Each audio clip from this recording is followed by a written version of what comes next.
네, 어젯밤 TV 토론을 지켜볼 때까지만 해도 분위기를 전혀 알아챌 수가 없었는데 오늘 새벽에 일이 벌어졌습니다. 토론 마무리 발언에서도 자신의 지지를 호소했던 안철수 국민의당 후보가 윤석열 후보 지지를 선언하면서 후보직을 사퇴했습니다. 이재명 민주당 후보는 정치는 정치인이 아닌 국민이 하는 거다. 역사와 국민을 믿는다는 짧은 반응만 내놨지만 당 차원에선 자리 나눠먹기 야합이라며 심판을 호소하고 있습니다. 급작스럽게 이루어진 윤안 단일화, 남은 엿새간의 여론 향방에 어떤 영향을 미칠까요? 나이트 포커스 오늘은 김민아 시사평론가, 김수민 시사평론가 두 분과 함께하겠습니다. 안녕하십니까? 안녕하십니까? 네, 여론조사를 몇 가지 볼 텐데 여러 번 언론에 보도된 것처럼 이제 여론조사 공표 금지 기간입니다만 2일까지 조사된 여론조사 결과 몇 가지를 쭉 보도록 하겠습니다. 동률을 기록한 것도 있고요. 또 윤석열 후보가 오차 범위 안에서 좀 우세한, 오차 범위 밖에서 우세한 결과도 나오고 있고, 일단은 접전 아니면 우세 이렇게 나오고 있는데 어떻게 좀 여론조사 결과 해석하고 계십니까?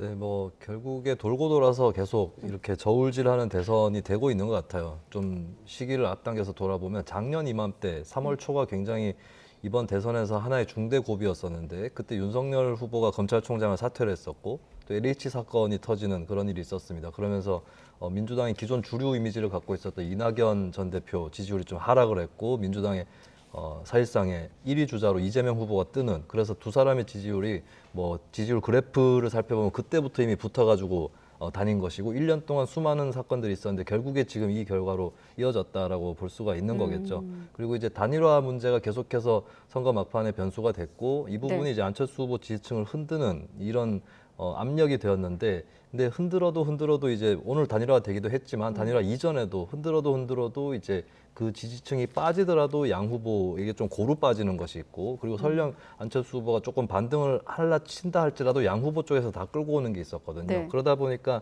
이 저울질 대선이라고 할 수 있는 현재의 이 판세가 한쪽으로 확 기울어지지 않는 그런 결과로 계속해서 이어지고 있는 것 같습니다. 네, 지금 보시는 건 이제 다자구도에서 여론조사 결과이고, 앞서 보셨던 단일화를 가정한 여론조사들 좀 보여주시죠. 이를테면 엠브레인 문화일보, 엠브레인 중앙일보 이렇게 나오고 있는데, 지금 왼쪽에서는 다자대결이고요. 오른쪽은 이제 양자대결. 이 조사가 2일까지 실시한 결과이기 때문에 오늘 발표된 단일화 이슈가 반영되진 않았습니다만 가상을 한 거거든요. 네. 그렇습니다. 지금 이제 가상 양자 대결을 붙였을 때 이제 거의 이제 유사한 흐름이 나오고, 근데 똑같이 엠브레인 퍼블릭이 조사를 했는데 중앙일보가 의뢰한 거를 보면은 네. 가상 양자 대결을 했을 경우에 오히려 이제 격차가 커지는 그런 흐름도 있어서 두 개 여론조사가 같은 여론조사 기관이 했는데 왜 다르냐 이런 네. 의문을 가지실 수가 있을 것 같아요. 네.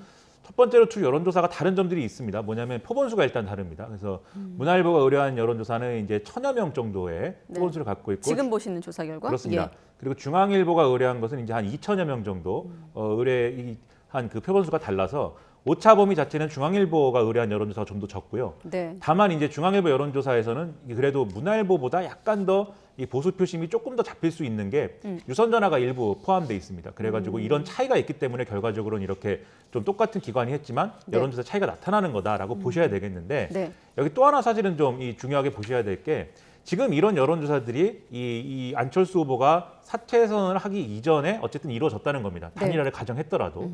그래서 그때 조사했던 거랑 지금 안철수 후보가 사퇴 선언을 하고 나서 조사한 거랑은 또 다를 수 있는 거거든요. 네. 실제로 사퇴를 선언한 이후에 이러한 사건이 벌어진 다음에 이 사건이 여론에 어떻게 영향을 미쳤느냐, 이걸 보기 위해서는 새로운 조사를 해야 되는 거고, 그 이전까지 나온 이 조사를 통해서 지금의 여론이 어떻게 흘러가고 있느냐를 네. 지금 측정하기는 대단히 어려운 것인데, 그런데 지금 여론조사 공표 금지 기간에 이제 들어왔기 네. 때문에 이거 안철수 후보가 사퇴 선언을 한 것으로 이 효과가 어디로 가는 것이냐, 이걸 전혀 알 수 없다는 게 이 평론가들과 많은 기자들의 혼란을 지금 야기를 하고 있습니다. 전혀 알 수 없지만 김민아 평론가님께는 예상을 좀 듣고 싶긴 합니다. 자, 두 가지 조사 결과를 보고 나서 질문 드릴 텐데, 서던 포스트가 CBS 노컷 뉴스 의뢰로 조사한 결과를 좀 보시죠. 이 조사 같은 경우는 지금 접전이거든요. 1.9%포인트 격차로 접전을 벌인 것도 있고, 지금 MBS 같은 경우는 동률을 기록했습니다. 자, 단일화 이후 말씀하신 대로 이제는 여론조사 결과를 공표할 수 없습니다만, 평론가님 보시기에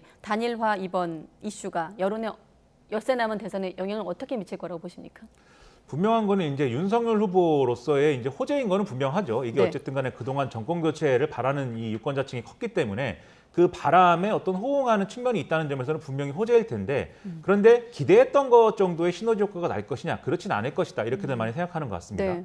예를 들어 이제 두 사람이 서로 이제 결혼을 한다라는 걸 전제를 했을 때는 결혼을 하기 위해서 두 사람이 만나서 뭐 서로 알아가는 단계도 거쳐야 되고 네. 좋은 시간을 보낸 다음에 주변 사람들에게 우리 결혼하기로 했습니다 이렇게 알리면 사람들이 박수치고 이제 축하해 줄 것인데 네.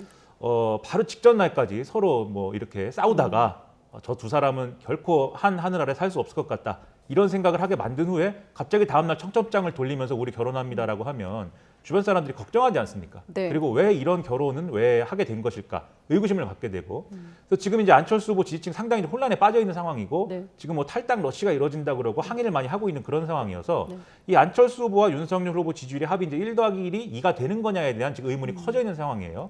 그래서 이 부분이 이제 의문인데 여기에 더해서 또 하나 보셔야 될 게 뭐냐면 지금 안철수 후보의 지지율이 어디로 가느냐 이것도 중요하지만 또 그동안 단일화가 되면은 이제 두 후보 중에 한 사람에 대한 이 단일화한 결과의 어떤 그 후보, 단일 후보의 지지를 표명을 하겠는데 그렇지 않은 상황에서는 누구를 지지한다고 말을 하지 말아야겠다라고 마음먹은 관망층이 좀 있거든요. 부동층으로 남아있던. 이 층이 이제 단일화 효과로 인해서 이 윤석열 후보 지지로 돌아서는 비율이 또 얼마나 될 것이냐. 부동층에서 윤석열 후보로 흡수되는 비율이 얼마나 될 네. 것이냐. 이걸 두 개 같이 봐야 됩니다.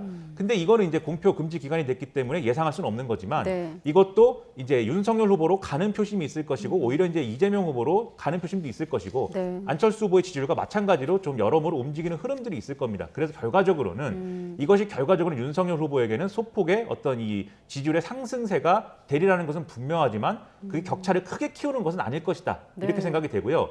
반면 이 반대의 효과도 있죠. 민주당 지지층의 입장에서는 지금 예상하지 못한 폭탄이 하나 터진 것이기 때문에 상당히 지금 혼란스러워하고 오늘 보면 상당히 사기가 꺾여 있습니다. 그런데 이게 이제 사기가 꺾여 있는 것에 반대의 효과로 반작용으로 이렇게 가다가는 정말 이제 큰일 날 수가 있겠다라는 효과가 있어서 결집을 또 굉장히 네. 강하게 할 가능성이 지금 있어 보이거든요.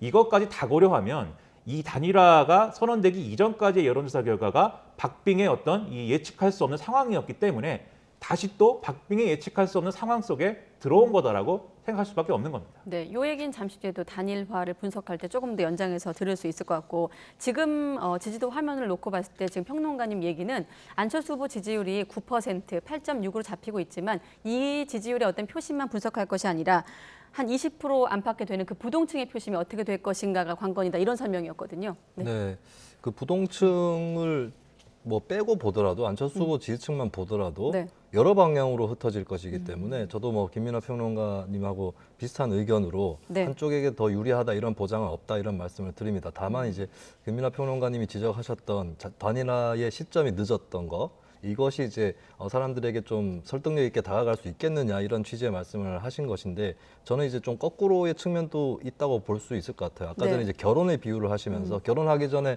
그 개연성이 있는 그런 과정이 있어야 되는 거 아니냐 이런 취지로 말씀하셨는데 만약에 이제 결혼 선언을 먼저 해버리고 충분히 이렇게 시간을 가지게 될 경우 그 사이에 나는 이 결혼 반댈세 이렇게 나오는 사람들이 또 있는 것이거든요. 그러면 이제 단일화가 만약에 좀 일찍 됐다고 했을 때 민주당에서도 여러 전략이라든지 이런 것들이 대응 전략으로 나올 수 있는 건데 이번 단일화 같은 경우는 너무나 전격적으로 발표가 됐기 때문에 거꾸로 보면 좀 민주당에서도 이걸 좀 방비하고 대응하기가 어려울 수도 있겠다. 예, 이런 측면 그리고 이제 단일화 자체가 이제 득표의 효과가 제한적일 것이다라고 일단은 가정을 해본다고 한다면, 네. 예, 근데 이제 플러스 단순한 어떤 득표 산술적인 플러스 효과 말고도 이 깜짝 효과 이런 것들이 이제 선거 막판에 불거진 거라서 이런 부분들이 이제 선거 레이스에서 좀 시선을 끄는 결과가 될 수도 있습니다. 그래서 이제 뭐 저도 장담을 할 수는 없는 거지만 단일화가 이제 늦게 됐다고 해서 효과가 적을 것이냐 이 부분은 좀 한번 생각을 해볼 필요가 있다고 봅니다. 네.